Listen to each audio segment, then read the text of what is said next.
Welcome to this lesson on how to simplify fractions.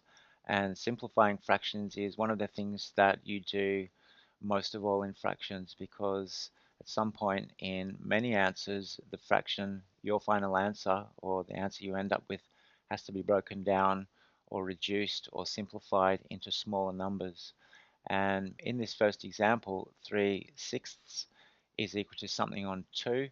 So you have to figure out this number here, and using these blocks, 3/6 is these three pieces here, and you can see that it's equal to or equivalent to this piece up here. So that would be 1/2.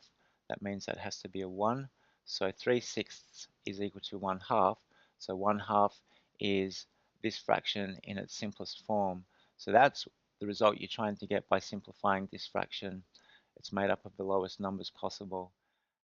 So how do you figure out this number here without using those blocks? And the way you do it is you look at the 6 and the 2 because you know both of the numbers on the bottom, so you can figure out what you've done to this one to get that one, and what have you done to this one to get that one. Well, you have divided it by a certain number, and if you don't know how to figure out that number, all you have to do is go 6 divided by this number here, and that is equal to 3. And so that's telling you what you divide 6 by to get this number. So 6 how many 3's is 2. And then the key thing you got to do, just like in multiplying to find equivalent fractions, except you're dividing, you divide by the same number. So 3 how many 3's is equal to 1, and there's that 1 again. So 3/6 again in its simplest form is 1/2. Example 2, 4/12. So this time not using any blocks. So how do you turn that 12 into a 3? And once again, you can just go 12, how many 3's? And that's equal to 4. So therefore, you have to divide this 12 by 4. So how many 4's in 12? And the answer is 3. And then divide by 4 here as well. So 4 how many 4's is equal to 1. So 4/12 in its simplest form is 1/3. So these questions here are one type of question on the exercise that you have to do in a similar way. And the second type of questions are these ones where you have to figure out what number goes into both of these numbers. It's not as easy to figure out as it was in this case because you had this number to guide you. In example 3, this time you have 10 over 14 is equal to something. Because they're both even, that means 2 goes into both of them. So if you don't know what number goes into them and they're both even numbers, just starting by dividing by 2 is a good start, and it's an easy way of slowly but surely reducing the size of the fraction. So 10 how many 2's? The answer is 5. And 14 how many 2's? The answer is 7.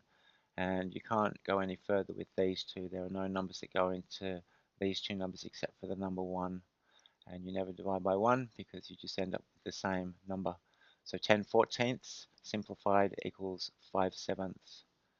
Example 4, two odd numbers this time. So 2 is not going to go into these two numbers. 3 is a good number to start with. 3 does go into 9, and 3 also does go into 15, so dividing both of them by 3. 9 how many 3's is 3, and 15 how many 3's is 5. So 9/15 is equal to 3/5 in its most simplified form. Example 5, 30 on 48. Again, even numbers. If you're not sure what number goes into them, you're always looking for the biggest number that goes into them, into both of them, and you really need to look at the smallest number to figure out that biggest number.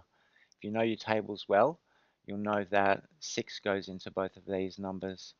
If you didn't know that, you could start by dividing both of them by 2 and slowly breaking it down. So I'll divide by 6 both of these. So how many 6's in 30? There's 5. And how many 6's in 48?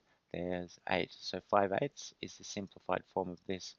Now if I'd wanted to, I could have just done it this way as well. So I'll show you the divide by 2 method. So divide by 2, divide by 2, and that equals how many 2's in 30? There's 15. How many 2's in 48? There's 24.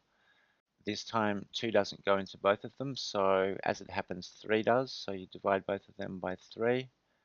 And 15 how many 3's is 5. 24 how many 3's is 8.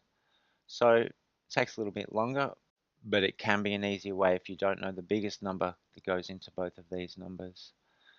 72 on 96, and this time a number that goes into both of these is the number 8. So 9 eighths are 72 and 12 eighths are 96. So I'm going to divide this one by 8. And if you've got a tables chart in front of you, then you can use the tables chart to figure out what number goes into both of them. So you'd be looking in the 8 times table to look for both of these numbers. And if they're both in the 8 times table, that means 8 goes into them. And so you would divide by 8 as I'm doing here. So 72, how many 8s? There's 9. 9 eighths is 72. 96, how many 8s? 12 eighths are 96. So the answer is 12. And now what number goes into both of these? And the answer is 3. And dividing them both by 3, you end up with 9 how many 3s is 3, 12 how many 3s is 4. So final answer 3/4. So 72 on 96 in its most simplified form is 3/4. And again, you could have done this by dividing these both by 2, and then by 2 again, and then by 2 again, and then finally by 3, and you would have ended up with 3/4. So using a tables chart is really handy for when you're simplifying fractions without a calculator. So what I encourage you to do is make sure you use these little divide by steps in all of them. And again, if you're not sure what to do, if they're both even numbers, start by dividing by 2. If they're both odd numbers, start by seeing if 3 goes into them. And then if 3 doesn't, then try 5. And if 5 doesn't, try 7, and so on. So that's about it for this lesson on how to simplify fractions, and I'll see you in the next one.